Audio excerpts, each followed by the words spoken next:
Hey folks, welcome back. This is Lucid, and we're jumping back into our game with Ubar.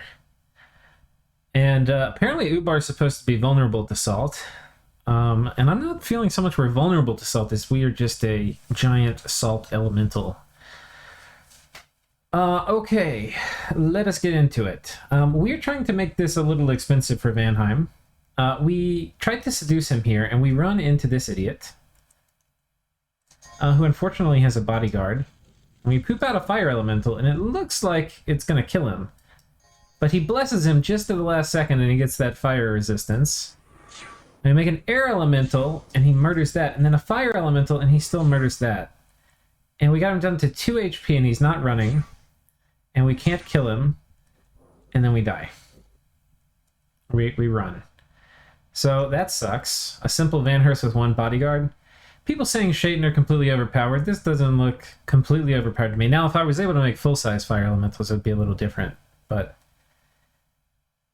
next up, going after a wizard. This is not the good one. This is like one of the crap ones. And then coming down here, we kill a Svartalf. These are slow to recruit cap only.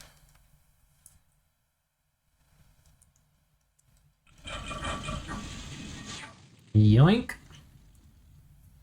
Yoink, yoink, yoink, yoink, yoink. Get wrecked. Stupid elves. And Agartha is coming in. So Agartha, unfortunately, they moved and attacked up this way, which is not what I wanted. Because if you recall, I set a big trap for them. So that sucks. The problem... So they're going to murder whatever PD I have here. The problem with this, though, is there's a scout that happened to walk into our fucking trap. So he knows exactly what's in my trap now, which is an enormous PD dump.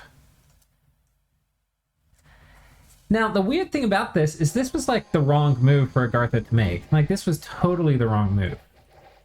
Because it means, the way I saw it, is he was here the turn before. He needs to consolidate these 2 armies to kill me, otherwise he risks me picking off one of them in isolation. Right? So until his forces combine, I can probably kill it. And that's the whole reason I did this PD dump, was to stop it. And, yeah. So he's come here, but the problem now is he knows exactly what I have, exactly how much PD.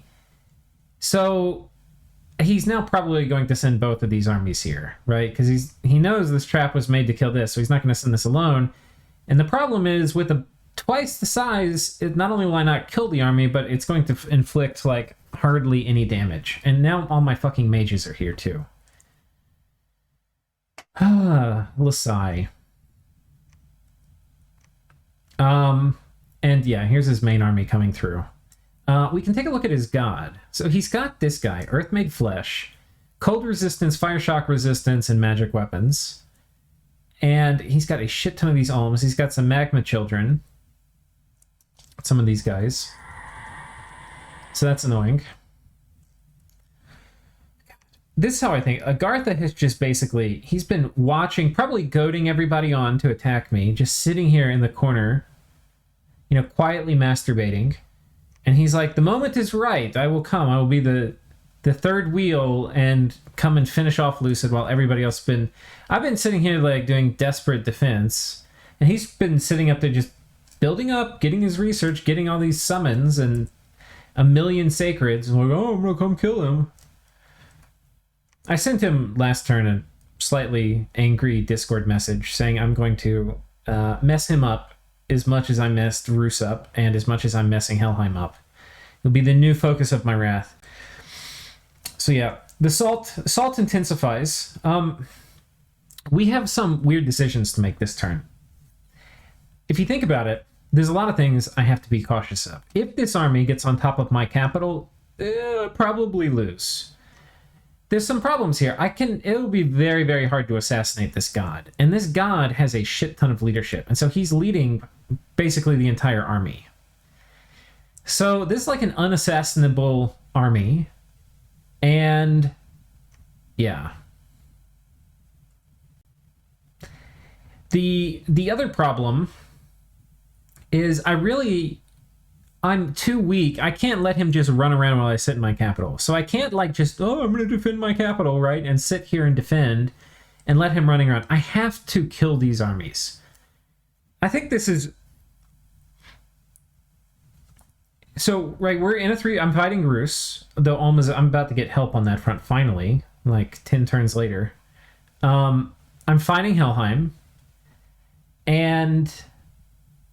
though I'm actually piecing out with Helheim this turn. And I'm fighting Agartha, right? And I have 1 fort. So it's pretty shitty. It's pretty shitty.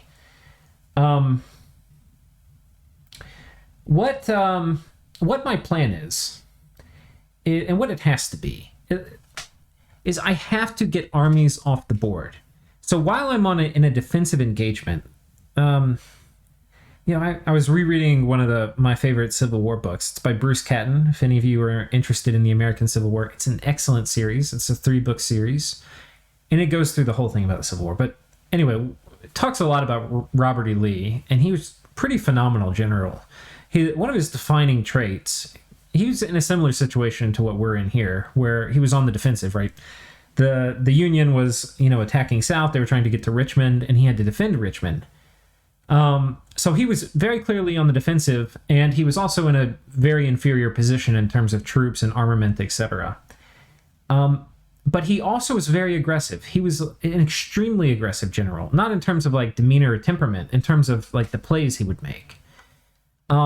He would do all sorts of things to confuse the enemy, and then in a moment of reckless abandon, just completely charge them.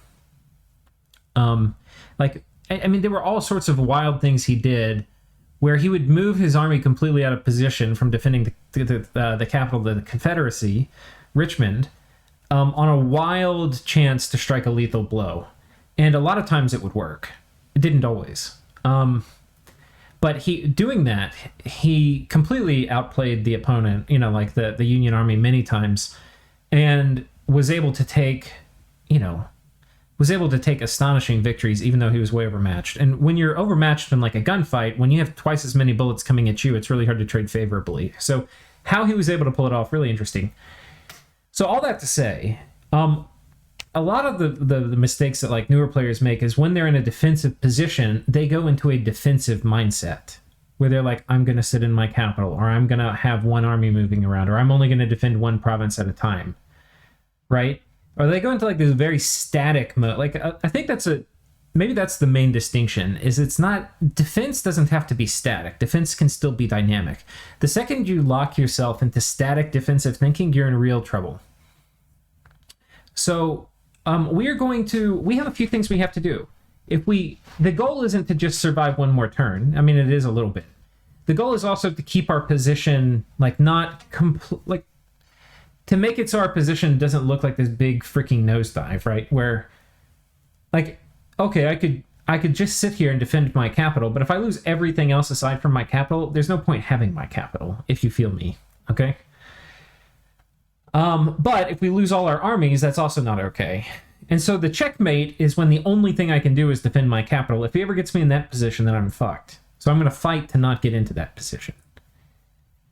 Okay, enough philosophy. This position here has become untenable. I have options. I could completely cancel recruitment, do more PD dumps, maybe fly in more mages. There's nothing I can do to save this province. It doesn't matter if I put all my money here, I have flaming arrows on all these guys. This is too many guys.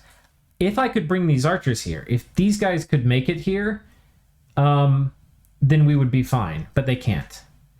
And because I cannot reinforce this province with my army, it is completely untenable. So I'm going to have to give it up. These armies... Okay, wait. The other thing I have to do is I have to defend my capital. How do I defend it? Well, I've got Kathy Ames coming in. She was over here. She's coming over here to move and patrol in my capital. And this is an interesting scenario. Here's the kit she has. No Imar gear, which is a problem versus Great Olms. So, anyway, this is her kit.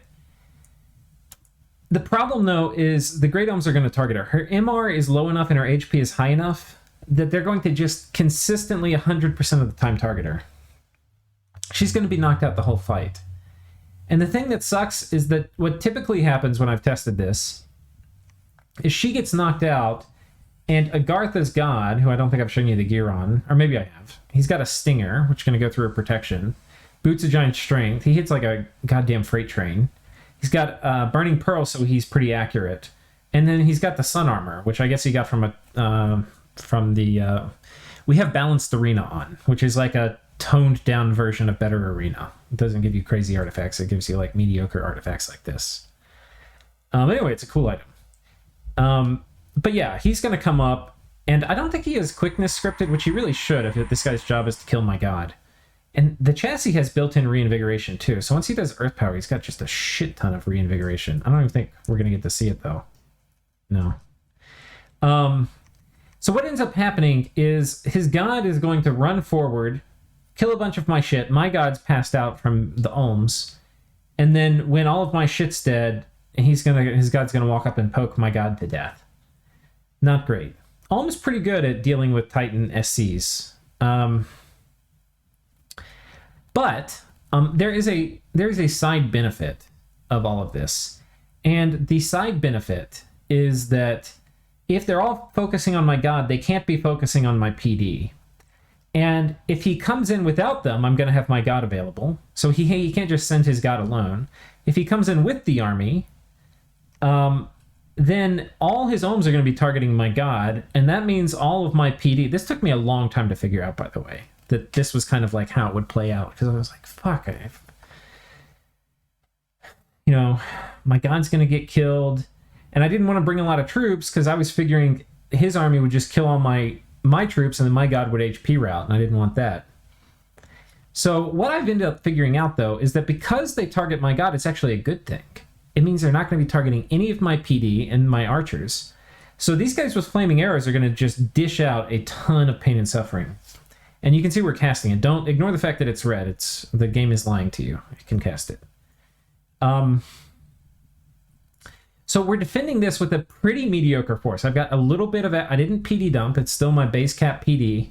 We're bringing in some extra archers, which are close. They're forward positioned so that they have a chance. They're undisciplined. I can't tell them who to shoot. There's a good chance they target the Ohms, right? And I think my god's at the back, because her job's just to pass out and not get poked to death. But she'll get quickened and all this and run in and fight. Also notably, I put personal regen on twice. And you may say, Lucid, why would you ever do such a dumb thing? And the reason is because there's a very good chance personal regen does not go off because I get interrupted from the Ohms. And if it doesn't go off, I want to cast it again. That's basically it. And you could say, I just put it here at the end. I don't know. We're just going to do it twice. This worked in tests. And a lot of other things didn't work. So you may say, Lucid, you just said we don't want to sit here and defend our capital. And because then he'll just take all of our other shit. And you're already going to give this up, which you did a heavy investment in. And you would be right. But we're also going to hold this, because the other move he could do while he's waiting for this army to come in is come down here. Now, I don't think he will do that, and because I think he needs to send both of these forces here. So I don't think this is the move he'll probably make. But in case he does, we're going to make a little reception party right here. Yeah. The other major news of this turn is I have peaced out with Helheim. I had sent him a very long message the previous turn. I don't know if I covered what it was, but I think maybe I did write it. I can't remember if I put it in the episode or not. But basically, I was like, dude, you're not going to kill my capital, right? You're not going to take it. You're in this war. I'm going to keep fucking you. And like right now, I was prepared to fuck him really hard. Excuse my French, but we're a little salty. So we found his god. It's a great sage. And we're about to assassinate, and there's a pretty good chance we probably get his god. And I don't know whether it's set up to deal with this, but anyway, we're moving out because we've agreed to peace terms. But I said basically, you're not getting anything out of this. You don't have the means to finish me off. I think he has been one of the main authors. I think he and Roos have been telling everybody, oh my god, we can't let Ubar even get a foothold in this game. They're completely broken and overpowered. Look, let me show you something. These troops are good if people don't have magic weapons or spirit sight, right? If they don't have those, these guys are pretty good. And you're fighting in magic scales. Fighting in drain scales, even with those, it's not great. Right? So, okay, these guys are pretty good. Problem is, everybody has magic weapons and spirit sight. Literally everyone. So, I can use these as raiders, sort of, but if they get caught, which is pretty easy to do, by even a token force of sacreds, they will get murdered. Right? So, problem. Next up, let's look at our troops. We've got these guys, which... they're okay. They're the best thing I have right now for what I'm fighting. They're pretty good in huge numbers against elves, and they hit kind of hard with the scimitar, and they're pretty good against skin shifters, and they're going to be pretty good against the Agartha, right? So they're... If you want to say that, you know, oh my god, these guys are broken because they have 7 gold short bows, okay, that have scimitars, okay. We have these guys who are just... And these guys, like, there's nothing broken in our roster except for kind of the genies and the Shaitan. And we're, you know, we're using the Shaitan. But look, we are fighting... We've got Pangea and TNN. Like, look at this shit. TNN, they get this. This is a recruit anywhere mage. Oh, wait, no, not these guys. These guys. The Bobian Sids. This is a recruit anywhere mage. It's 145 gold for an Air 2. Air 2s are phenomenal mages. I mean, they are so damn good. Right? It's one of the best. Like, if you're going to have 2 in a path, Air 2 is so good. It means it can cloud trapeze. It's super mobile. By the way, this guy's stealthy with glamour. It's also an assassin. And what that means is that... I didn't realize these guys can also crank out probably a lot more air elementals than normal. What that means is that these guys can assassinate you and summon air elementals at you. And there are very few things that can survive like 2 or 3 size 6 air elementals, right? Which, you know, I mean, it's going to cost you some air gems. So, you know, maybe up to like, you know, I mean, honestly, these guys are glamored, right? So you do summon air elemental mist form and then, you know, advance and cast spells. That will kill probably 95% of garbage, right? If you're fighting things that are a little more fortified, you might have to do 2. And if you're fighting things that are really tough, you might have to do 3. I don't know how important Spellsinger is for casting in assassinations. It could be a bigger problem than I'm thinking, but anyway.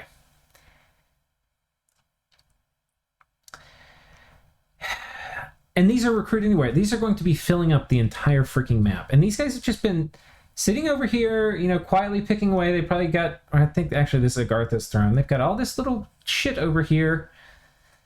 And meanwhile, I've got like cap-only dudes. I think people, they're like, oh, but it has a better morale roll.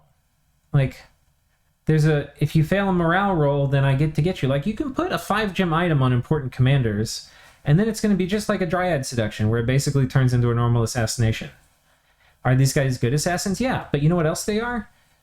They're 340 gold. You could have almost 3 Bohemian Sids or whatever for this price, and you can get them out of any fort, which means they scale.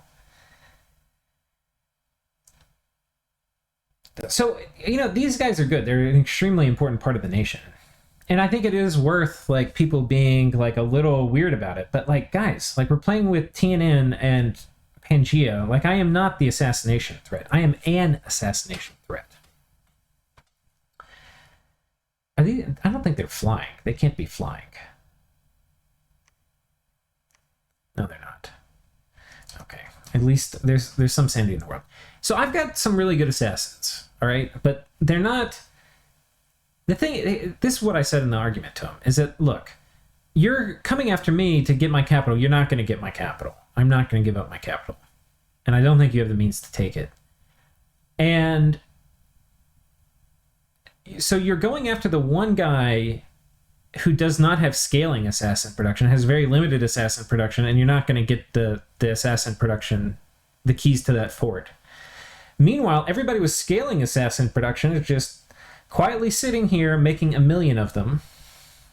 Anyway, He said he's going to send me a ton of messages in the next one where he explains all of his thinking and why he did this, that, and the other, and he agreed to peace because I am not letting him site search because I'm killing everything. So anyway, yep, that is that. The plan now to deal with the Gartha. I cannot defend this. I can try to get the mages up. The problem is he could also move this army here. I don't really feel super... On one hand, I probably should take the mages and move them here and just try to get them out, right? What I do want to do, though, is I do want to get... I have such a big investment here, it is worth getting flaming arrows off. What I figured I would do instead is drop my load, summon the elementals, and then run. And leave one mage here to sacrificially die. So that, you know, we have a couple mages on the field, and that would be that. So that's what I decided to do. And hopefully most of my mages get away. And we're going to drop flaming arrows and stuff. And I need to weaken this up a little bit. This is kind of a little too tough for me to fight. So that's basically the play. We're going to be going and sending a Shaitan with some Jinn on top of this fort that he's got here to disrupt reinforcements and just start fucking with him, you know. We're corrupting another commander. I really need to get a wizard so I can get some astral magic going on. And I think that's it. I mean, we've also, it's worth pointing out, I've got all my archers coming here, and we're doing flaming arrows on them. One thing that's cool is the guy I've got doing flaming arrows, he's a fire 3 who can do flaming arrows with just a fire in a jar, so I don't have to keep spending gems on that. So that's nice. I think that's about it for this turn. Let's go ahead and go to the next one.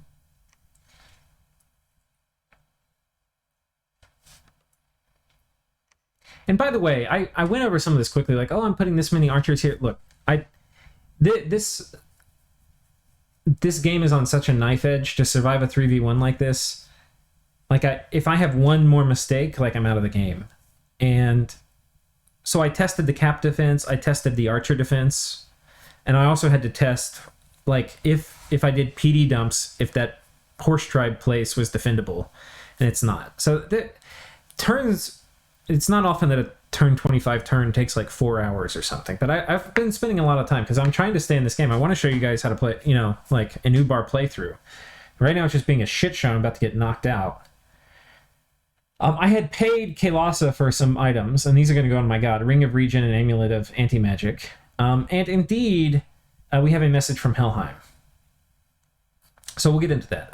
There's no doubt some of my arguments seem to make little sense with the typical elf setup as it would appear at first glance I'm running.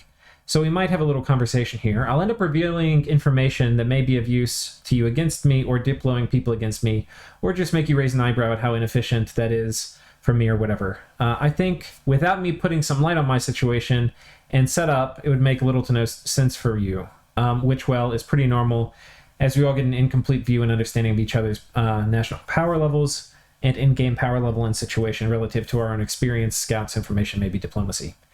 Which strangely echoes a lot of what you said in your premise of your EA tier list. So let's get down to it. I'm running a different kind of elf setup compared to usual. I've always hated elves. For sure, they're strong in their early stage of the game, but they rely too much, on my taste, for snowballing early to stay relevant with the classic rainbows you see around. And even more so on the murder bless you sometimes see on Vanheim, like good old Barkskin, Bloodbond, etc. But they suffer atrociously pricey research and often lag behind in the research graph with due reason. They're far too much sacred troop dependent, and were they to be smashed, well, getting back on an even foot's more expensive for them. And this is true. You can see he's been very cautious with his horsies. And I was really hoping to kill all his horsies with my glamored god that hopefully he couldn't see. But I never did. So I was very sad. I wonder if he had a spirit sight scout that saw through my glamour, because I was really hoping to kill him. Once you kill a bunch of their horsies, elves are really on the back foot after that. Furthermore, as much as people hate elves because of Alpha Strike is never fun to deal with, the counters are actually many to any player with a bit of experience and, above all, mental resilience. This is also true. To many times, elves snowball out of control, not out of actual wins, but the mental breakdown of their opponent when their income goes to an all-time low during the first 2 turns of war. Well, that many... Well, not that many when you get a Murder Bless.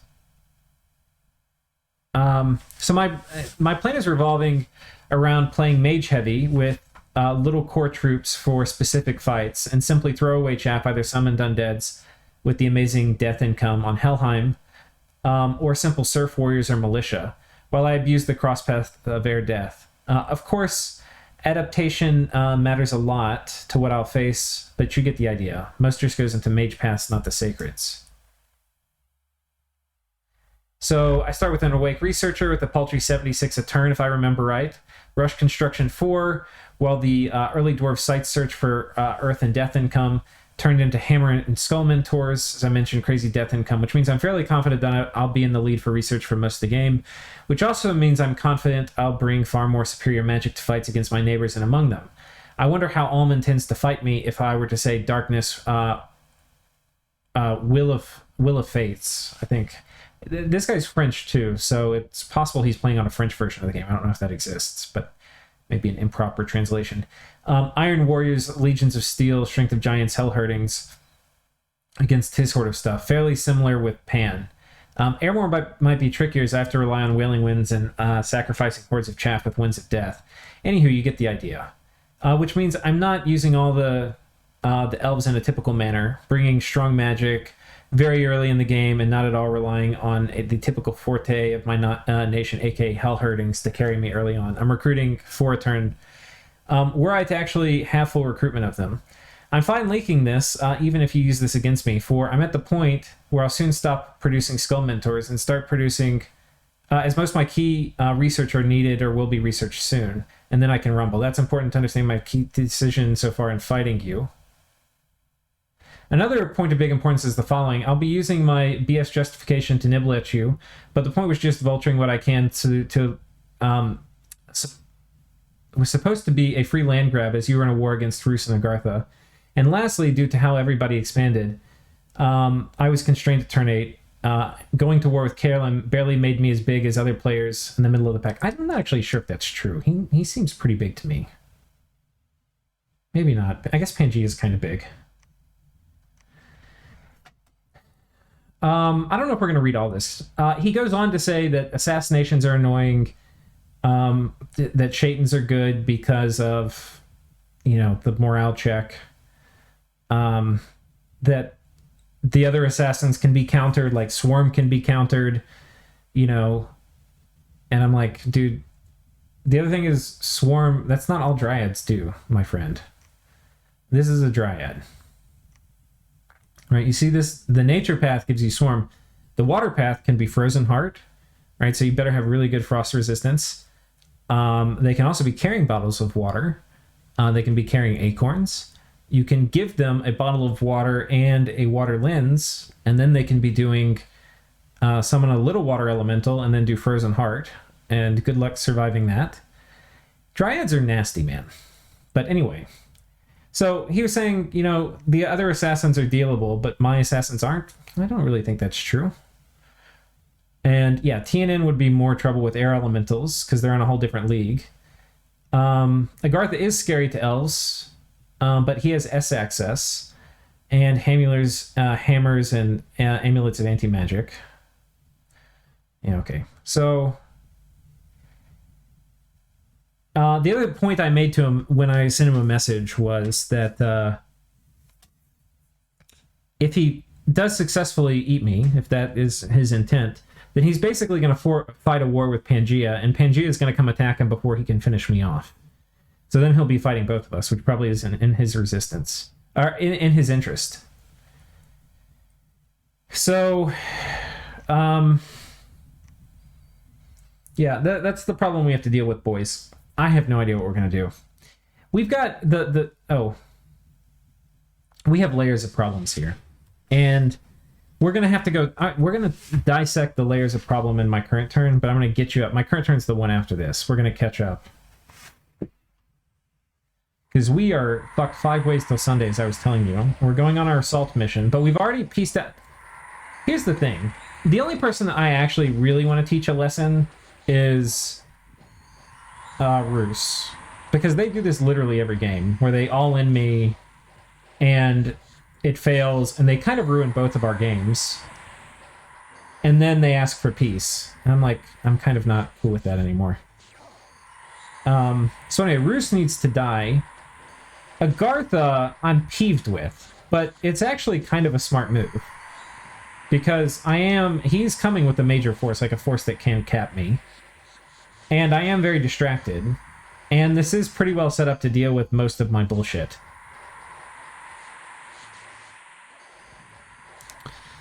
So Agartha, I'm annoyed with for being the third wheel in a 3v1, where he comes in, he's like, hurdy, hurdy, her.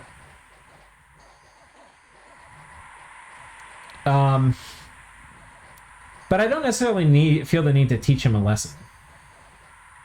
I mean, I feel the need to kill him, and I'm angry with him for coming in 3v1. But, I don't know. Anyway. We have to kill Agartha. Like, kill his army. But I don't know whether we have to, like, eliminate him from the game. But once we kill his army, we're still going to have a thinking about what we're going to do. Because I think we're in a really, really shitty situation. So, anyway, this was coming in. Unfortunately, they got more of my mages than I wanted. I knew they were going to get the Sahir. I sacrificed him. These guys were scripted to retreat, but they didn't make it off the battlefield, unfortunately. And then the Shaitan made it away. Unfortunately, the one guy that did make it off, or the two guys that retreated, only one of them actually made it off. This guy died retreating. So, anyway. We did kill some stuff. We killed 6 of the Magma Children. We killed 10 of the Cavern Guards, 1 of the Great Olms, and we killed all the Trogs. And the Trogs are kind of good to get off the table. They're expensive, first of all, 50 gold. That's not a trivial amount of Trogs. And they're pretty good for the Alpha Strike. You know, like coming in and, like, if I have my archers all positioned at the front, the Trogs come in and just kill a bunch of archers.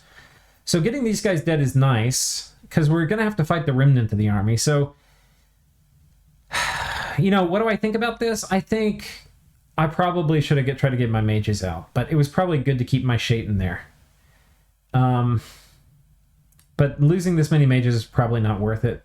I don't know how many more I killed because I had the mages, but part of this was probably a mistake. I probably should have pulled these guys out.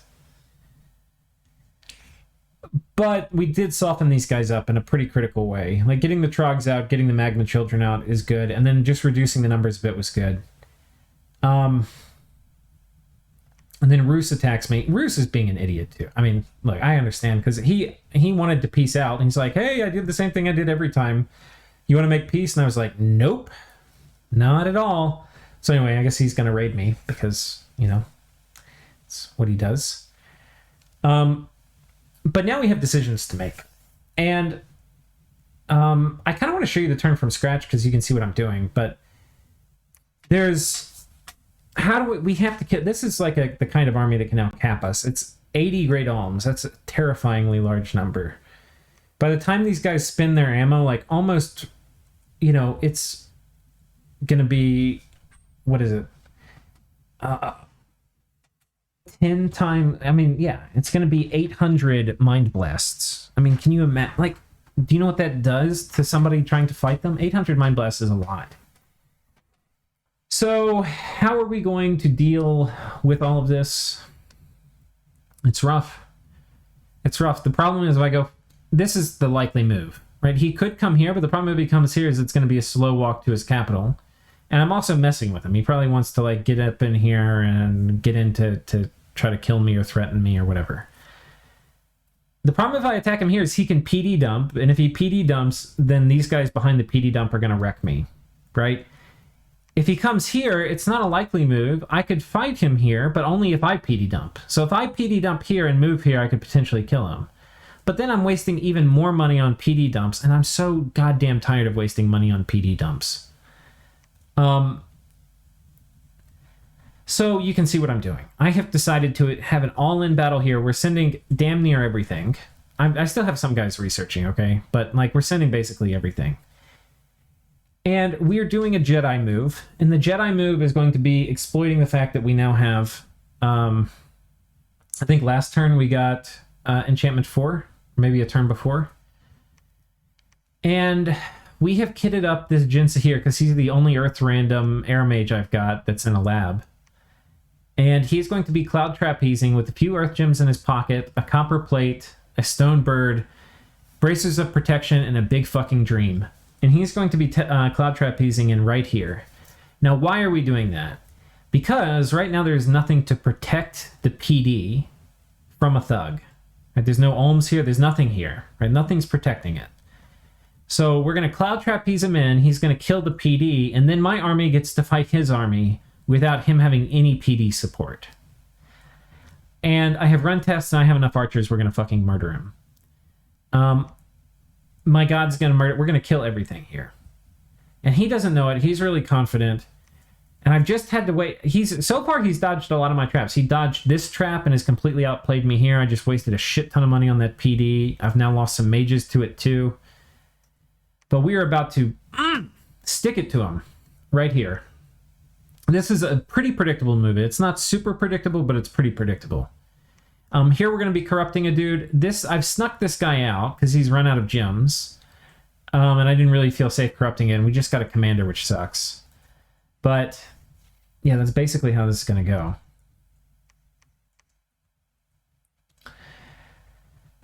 So, Helheim's taking this stuff back. I get this back as part of the deal with Helheim, and he gets this back, which is a pretty fucking shitty border for me, but what are we going to do?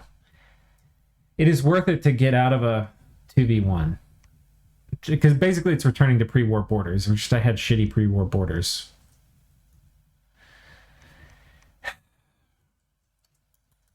I honestly don't know what I'm going to do against Helheim. I think, his build too, God, if we just look at it, like let's talk about it real quick, because at some point, if he's doing this thing, he's going to murder the next player he fights. Shock resistance 10. Poison resistance 15. Fire resistance 10.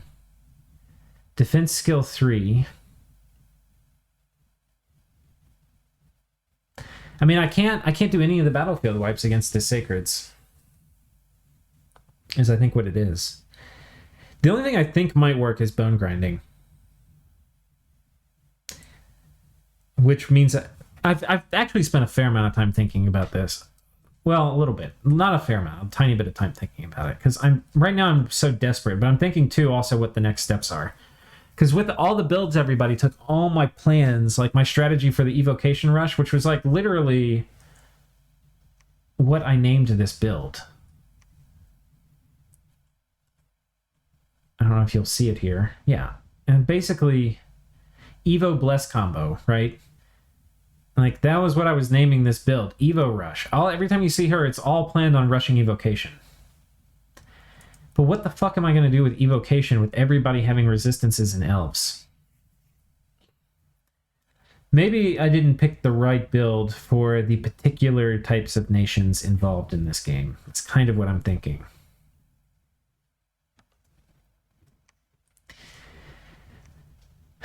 And we actually are uniquely set up to do bone grinding, because we've got really high regen dudes with multiple forms. Yeah.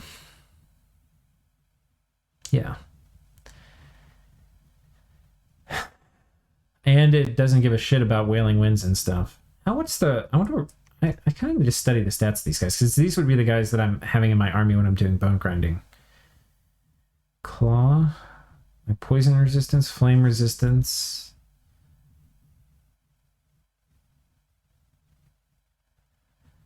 Yeah. Morale, pretty good, but not super good. Yeah. Anyway. So that's basically it. This is the play. We're corrupting a dude here. Hopefully we get somebody good. And, yeah, we got a big fucking fight here. If we lose this fight, we're all in. This is the thing. You hear me say it all the time. Never mistake when you're all in. Like, if you're all in, you better know when you're all in. And we are all in on this. It's an extremely risky move. If the Cloud Trapeze fucks up... Oh, I probably should show you the script. Summon Earth Power, Iron Skin, Flying Shield, Misform, Fire Shield, attack closest. If the script fucks up, we're in trouble. And then there's a chance we could lose it. You know, like, my god could die, or his god gets in and murders everything. This is not 100%. But we're bringing damn near everything. I'm not bringing my Jinn because they're not going to be worth anything, and I need them for other stuff, but most everything we're bringing. I will tell you a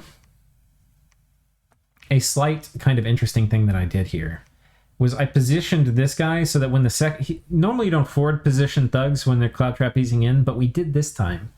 Because if he survives the cloud trapeze, I want him to be in a tile where he's going to get fluffed with moss body and stuff. So, because his script is attack, and there's a very good chance he dies in the subsequent fight, but if he gets fluffed up and gets hit with, like, moss body and whatnot, there's a much better chance that he'll live. So that's what's happening. That is what is happening. Let's go ahead, and without further ado, we'll get to it.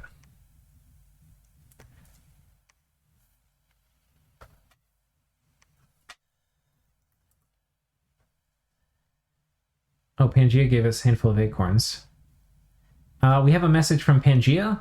The deal has been made. Nature will side with the smokeless flame against the cave dwellers and the icy humans. Oh, wait, Pangea's against... I don't know if that means he's against Agartha, but... I think this means Pangea was attacking Roos. So Roos is super screwed. Apparently Roos this turn also lost a huge fight against Ulm, where he lost like 30 skin shifters. And the thing is, once Ulm gets a critical mass of these guys, I don't think Roos has anything to hold them back, especially once he loses a bunch of skin shifters. It's kind of like irreplaceable stuff. I'm going to tell Grippa I do want this stuff. But first we have the battle you've been waiting for. Here's our thug coming in hot. And do we have a PD dump? We do. There's about 20 PD. Maybe 25.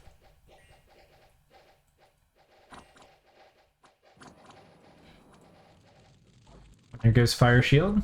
Yoink, yoink, yoink, yoink, yoink. Okay. What's interesting is we switch from...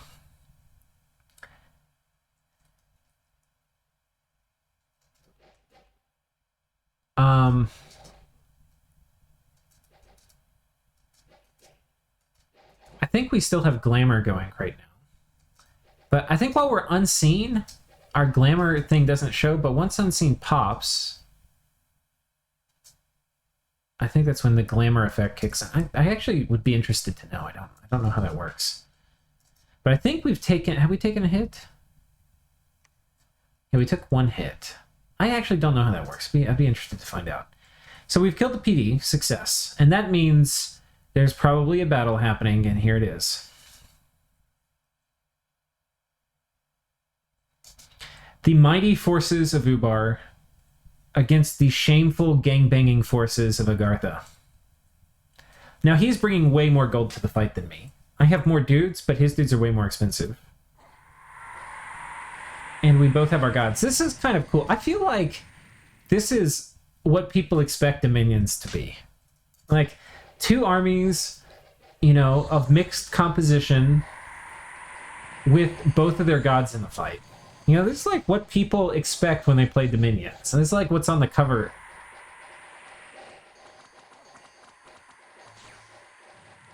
We've got our dudes with javelins throwing them. Earth melt coming down. And the archers, even though the flaming part of the arrows doesn't hurt the magma children, but the normal part of the arrows does. Unfortunately, our god gets stuck.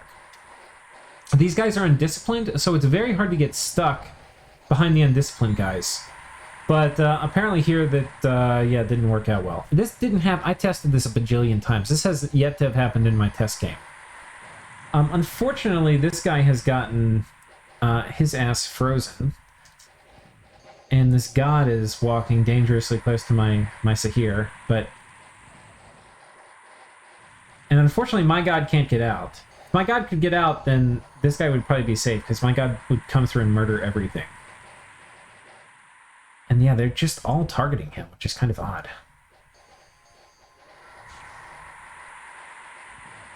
Oh, no! No! Don't do it! Let my fucking god out, you idiots! No! Oh! No!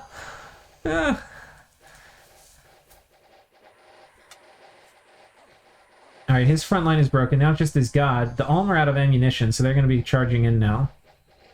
Guys, if y'all don't let my god out, I'm going to lose my goddamn mind. I mean, this is something I could have anticipated, my god getting stuck, but it didn't happen in any of my test games. He would always find a way out. I probably could have been more careful. But it's also like, my test games aren't an exact replica. I didn't put them all in the same formation exactly. Got big evocations coming in. Oh, and my god is out. Now she's going friggin' ham. Knock. Chop. Hiya! Hiya! And they're trying to run, but my guys are surrounding him. Which kind of sucks, because it means this guy is going to kill one of my dudes a turn. But we're also zapping him with Holy Word, which is stunning him. We're hitting him. He's got shock resistance, so we're dropping Lightning Bolt on top of him, or shock weakness. He's not in his Dominion, so he does not get the shock bonus. And then we come back. Unfortunately, my god, if my god got out, I would have probably lost like 20 or 30 fewer units. But now, unfortunately, we just have to sit here. And he kills kind of a lot of my guys while we're sitting here waiting for him to die. I'm actually not totally sure how he's killing this much stuff.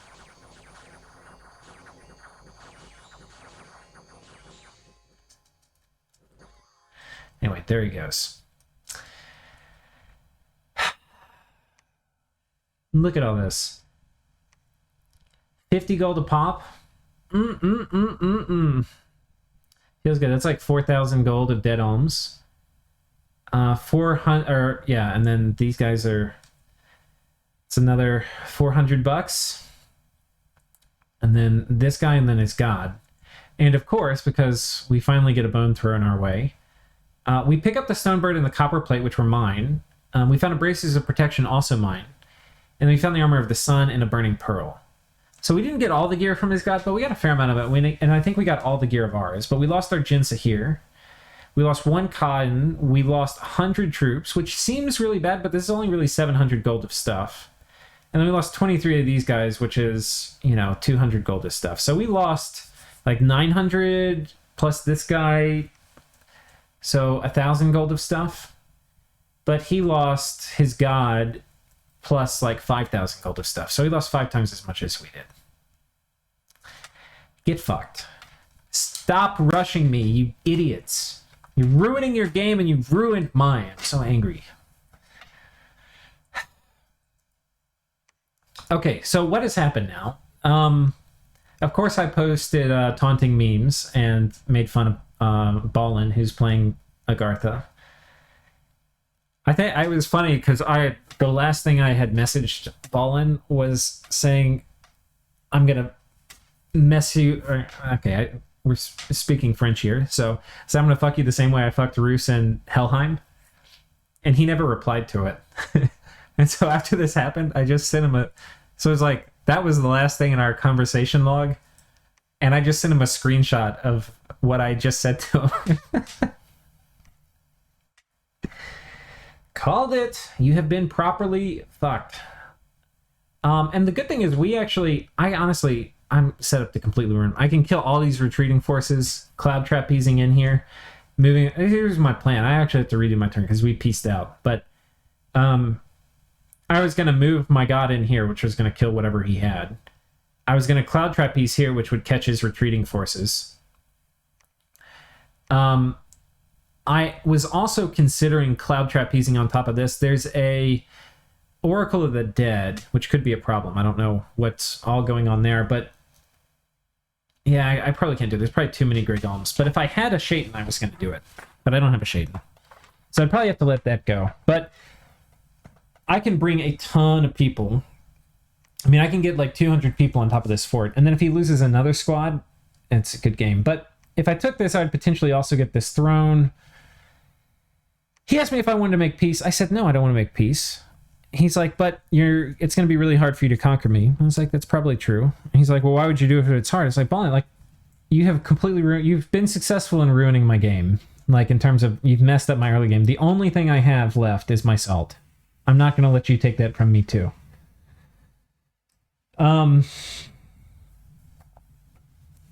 but and there's not really anything else for me to do. I can come up here and pick away at Roos a bit, but like, what am I gonna do? What am I gonna do?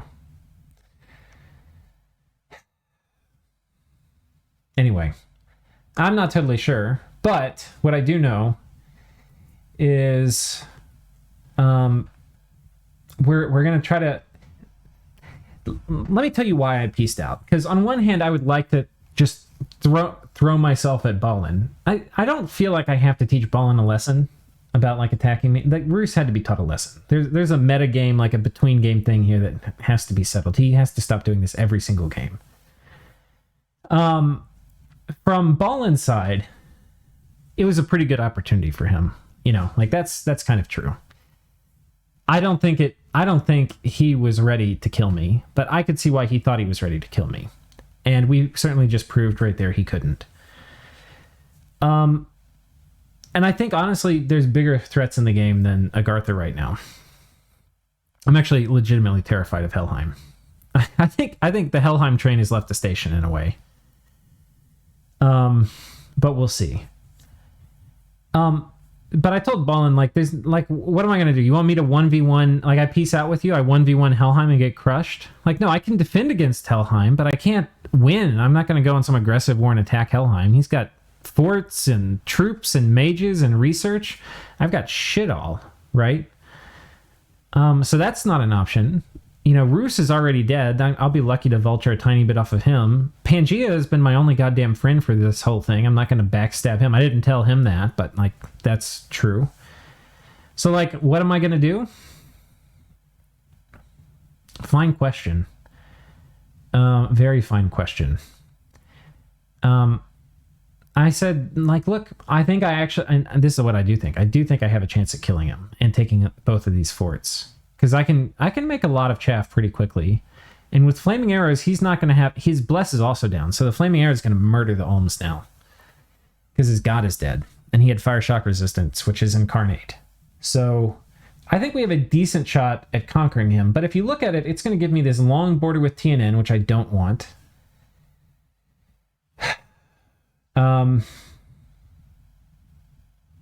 Yeah, it's going to give me this nasty border with TNN. As if I don't have enough elves in my life already.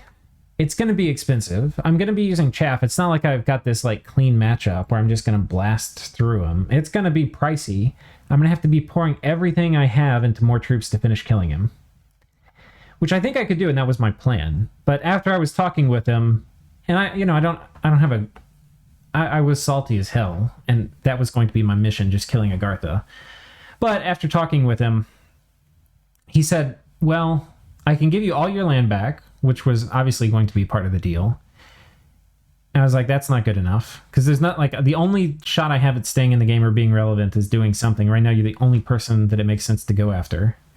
And plus, because I don't think I'm relevant in the game, mostly I just want to fuck over people who fucked me over. And right now, you're at the top of my list aside from Roos, who's busy getting fucked over by other people. And so then he started trying to offer me things like, I'll give you this or give you that. And I was like, look, I was like, if you give me 3,000 gold, I'll go off. And he's like, well, I don't have 3,000 gold. And I was like, okay, well then 3,000 gold worth of stuff. So he is sending me 50 air gems, 40 water gems, and about 1,200 gold. So a lot of stuff. Which, you know, I mean, it seems like a ton, but, you know, if you compare that to, like, all that he lost, he's already lost way more than that in this army, right? So him not losing one more army would, like, pay for that deal. And he's caused at least that much damage to me in terms of, like, PD dumps and then the troops I lost. He's caused a shit ton of damage to me. And I'm not normally one for, like, war reparations or anything, but right now I don't have anything else to do except to just fuck over Ballin or Agartha. So that 3,000 gold though does give me something to do. Like, I can get back on my feet and I can start thinking about what I want to do. And so that is a deal I've made. We are going to leave Agartha alone, and we are going to try to get back in this game. We are having the worst start I mean, aside from losing the game, this is the worst start you could possibly have with Ubar. It's turn 25. We have 1, 2, 3, 4, 5, 6, 7, 8, 9, 10. We have 10 provinces, and it's turn 25. We have 1 fort. We have a beaten down... We don't even have the number of mages researching that it's the turn in the game. Total. Like, our total mages researching are 1, 2, 3, 4, 5, 6, 7, 8, 9, 10. And this guy's not going to be researching. We have 10 mages researching on turn 25 with 1 fort. So we're not going to be getting any more mages soon. There is almost nothing good about what has happened here. This is just very, very bad. That's the only thing I know to tell you. So the truth, though, is once I get all this land back, the thing is, too, like, even if I conquer Agartha, it's going to mean I do it at the expense of, like, taking things back that are mine, like this and this and this, and, like, claiming this throne and getting this lake. Like, I'm not going to be able to do any of that shit if I'm killing Agartha. Which was my plan, by the way. My plan was to do that and just say, fuck you, Agartha. I told you not to do it. I told you if you attacked me, I'd kill all your shit, and I did. Now I'm going to come back and punish you even more. But we have let that salty thought leave our mind. And we have a nap, too, with Helheim, by the way.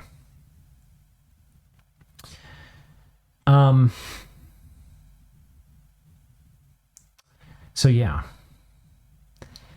The question, though, is what do we do next? What has happened in the game? Vanheim, which I believe was right here, and they came and they ate Kalem in conjunction with Helheim. Vanheim is getting wrecked by Kaelasa and I'm not exactly sure where they are. They're top and bottom, but I'm not sure which way. Kaelasa and Airmore, and he's kind of screwed. And I think Airmore has come in and taken most of the Kalem holdings already. So fortunately, that at least keeps it from going to the hands of Helheim, who I'm more worried about than Airmore. But Airmore's a solid nation, and Sakine's at the helm. Airmore's a much better matchup for me, though, because I've got insane fire resistance. I'm going to be a little vulnerable to Astral, but at least I'm not vulnerable at all to fire. Helheim is going to be a big fucking problem. So I'm glad Kalem's not going to Helheim. So anyway, that has happened, and Roos is getting eaten, and basically what has happened is what I thought would happen, which is I've killed everybody who's attacked me. Helheim, I haven't really killed a bunch of their shit, but I've gotten them to fuck off, and I've killed some of it. Agartha, I've killed a ton of his stuff. I think I could conquer Agartha, but if somebody else came and attacked Agartha now, I mean, he's got his pants at his ankles. He can't do anything. And I, by the way, have of course sent this screenshot to every single one of his neighbors. Not my part, but I told him I lost a fair amount, but I didn't want him to see what I brought. I'm sure they saw it from someone else, but anyway. I even sent it to TNN, who is not talking to me in Diplo, because he never does, but we will see what happens. So the good thing about piecing out, I'm going to be able to finally get my feet underneath me, get some research going, get some basic stuff done, and then we have to think about what do we do next. The only option I have, I'm not strong enough, nor will I be, to engage any of my neighbors in a 1v1. I'm too weak. What I can do is try to get a throne. The silver throne would be excellent for me. Break me into Astral, which would be huge. Get this lake, which is, a nice province. Start blood hunting. I think for me, the only option I have versus all these elves with all these resistances blesses is going into blood. So I think we're going to scrap a lot of my research plans, and we're going to get a blood economy going. Yeah, I think that's the main thing. Once I have a good blood economy, then I think I have at least some tools for fighting elves. Until that point, I don't know what my long-term plan is. The other thing we're going to be doing is site searching to get our gem income up, and we have to do the things a little nation can do, which is try to control some globals, which Ballin... The other thing I could potentially do is go Thaumaturgy and try to control Galegate.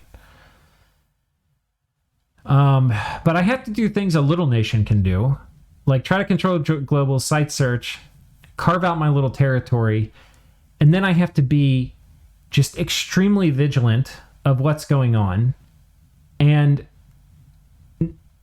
either knife a neighbor in the back when I think there's an opportunity or a good matchup, which I don't see happening super soon. I could fight Ulm, but I'm not. Ulm is like my best matchup, by the way. But first of all, Ulm, I like the player, and they're helping me out of this war. And the last thing I'm going to do is knife people in the back who are helping me, because that makes it less likely they do that in the future. So that is off the chart. Ideally, and then Pangea has also been a super friendly person through this whole thing. Though he did tell me he was thinking about backstabbing me, which is kind of hilarious. He had actually tested how to kill my god. He'd run tests of his own units that he had in the area to see if he could kill my god with it. And we have a nap, and we've been friendly. So God, people really had been gunning for me. When people you have naps with are running tests about killing your god, you're in for a rough ride. I could backstab Pangea. I don't really think that's the play. I think what I have to do is I have to be the second wheel of a war and let the other person do the heavy lifting and then do a massive alpha strike vulture. I think that's the only way. And it's not a great way, but it's the only way I've got. So I think the next few episodes, God willing, will be me getting my feet back underneath me. We're going to be doing, it's going to be all about getting this blood economy set up. It's going to be about getting mage production. We're going to get our first fort. So everybody's that I've been talking to can finally stop listening to me blabber about how I only have one fort. And we'll try to start having a sort of normal game. Start trying to have a slightly normal game. Whew. Okay. Anyway, I think that's it, guys. I'm going to go ahead and do the rest of this turn myself, but this is how you survive a 3v1. I'll do some closing thoughts. I'd never tried to build a fort, because if I ever tried to put money into building a fort, I would be dead right now. We didn't play perfectly, but we played well enough. We switched the types of troops we were producing to produce the right kind of troops, the types of troops that would be good. If we were all in on Jin, we'd be dead right now too. I think, the flaming arrows was the right call. It wasn't going to be great versus Helheim, but it was going to be probably good enough when we had 200 or 300 of them behind PD. Helheim wasn't going to be able to fight us. I think we did. We also played defensive. We allowed some land to kind of leave us, but we would take it back. We took risks, but calculated risks. And we tried to wait for other people to make mistakes, which I think is what you have to do. You have to be, when you're in a 3v1, you have to give every opportunity to other players to make mistakes. And then when you see a mistake that may, is Agartha moving his whole Doomstack and his god into a province he controls a mistake? He wouldn't think so. Why would he think so? Turns out it was. Turns out it was a big fucking mistake. So, I think this is how you survive a 3v1. I've also been super active in diplomacy. People have been saying there's a mass hysteria about how scary Ubar is. And I've been trying to dispel it from 2 points of view. One is that the nation itself is not that terrifying if people have an anti-Ubar bless. If people don't, then it's really scary. But if people do, then it's okay, it's an assassin nation, right? And I'm not even the best assassin nation, right? And the second thing is just getting it in everybody's public mind, something that is true, which is I'm actually just beat to shit right now. And when you're beat to shit, but you're able to defend yourself, that is a great way to attract allies. And so I now at least have the goodwill of most of the people that are around me, like Helheim, and I'm a tool to be used in their war. And that is how I see myself. I am going to be a gun for hire and an opportunist in the next war. And I'm going to be prepared to violently defend myself when the time comes. But aside from that, we're not a threat. So anyway, hopefully you've enjoyed this bloodbath of a series so far. If it ends in me getting my feet under me and Roos getting completely buggered, all is well in the world, and I will see you guys next time.